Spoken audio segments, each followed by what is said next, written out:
How successful is the idea developing?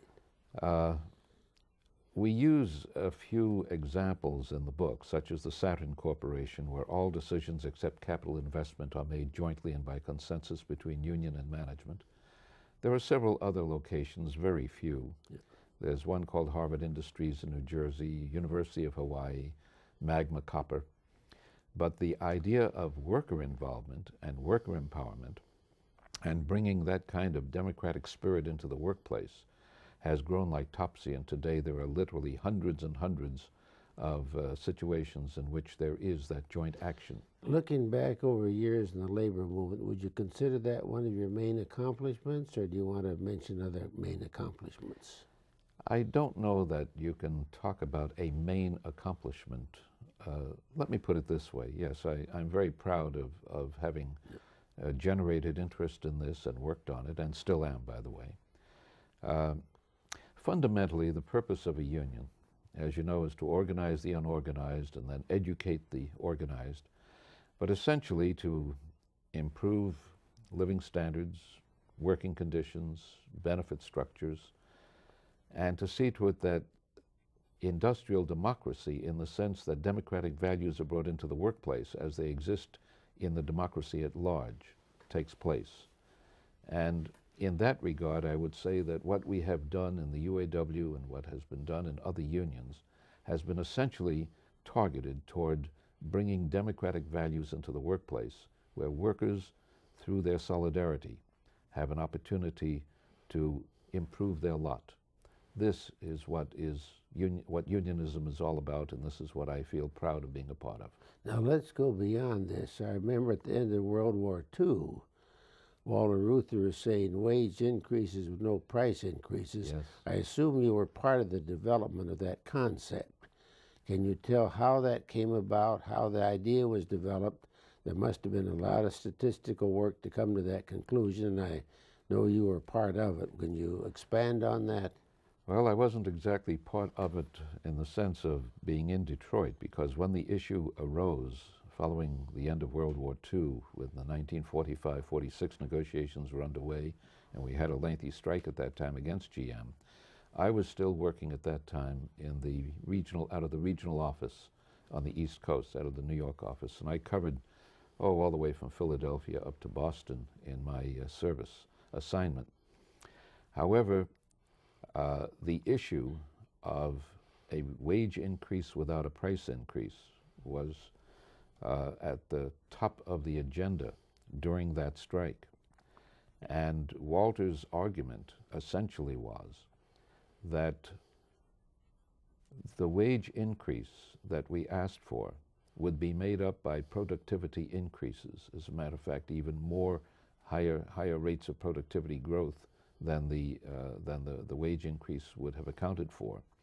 That under those circumstances, there is absolutely no reason for the corporations to increase their prices, since there has been and would have been no pressure on price. We didn't make out, by the way. That was one of the basic demands in the strike, and we were unable to achieve it.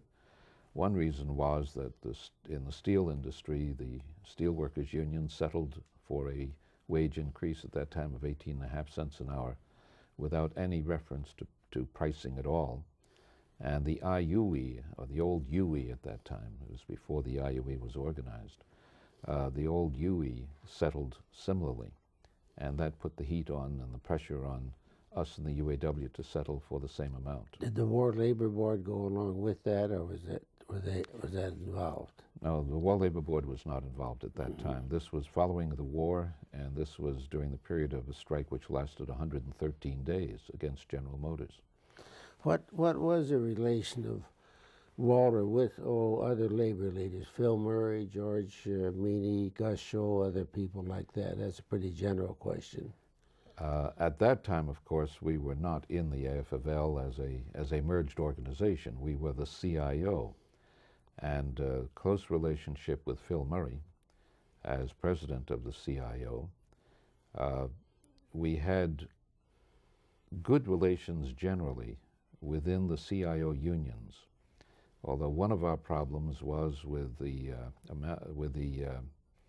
unions in the aerospace industry, and that got worked out, but not until the mid-1950s. So that at the period following World War II, there was very little love lost, let's say, between the AFL unions and the CIO unions, and so the UAW was part of the CIO.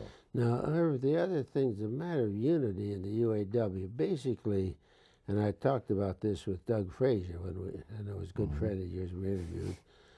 Basically, the UAW membership consists of a considerable number of Southern Bible Belt whites, Afro-Americans, or we used to call Negroes from the South, then Eastern European Catholic. Now, with that combination, how was it possible to bring about the unity that was done in the shop within the UAW? That's a good question, because that unity was achieved, and in large measure because of the leadership that was given by Walter and other leaders of our union.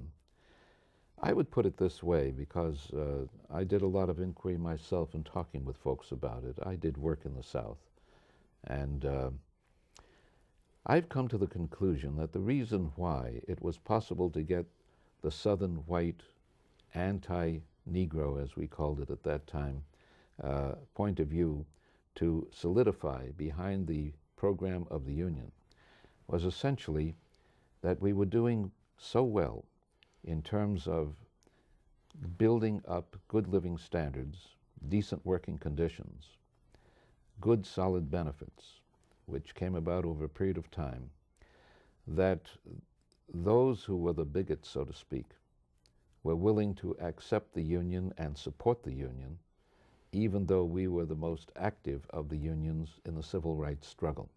So it was a matter of, hey, we're getting a lot of good out of this, so if they want to talk about equal rights and equal opportunity, well, let them go ahead and do it. And Walter got their votes at the conventions. Now, what about the attempts to carry that over into the community, housing, and neighborhood activities?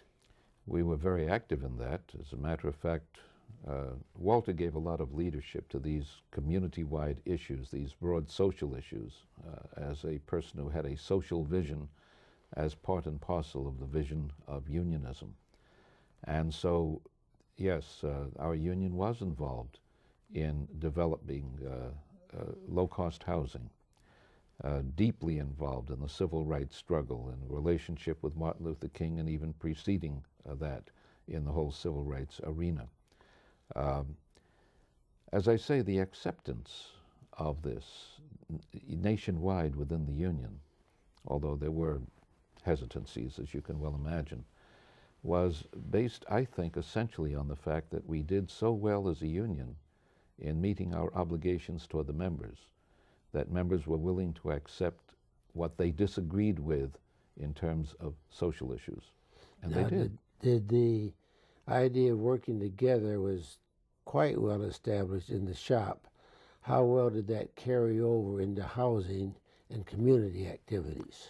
That was far more difficult, to say the least. All right. And we always had problems with that, as you can well imagine. One example, for instance, when we moved here, we moved into an area which over a period of time began to change. As African Americans moved into the area, whites fled out into the suburbs.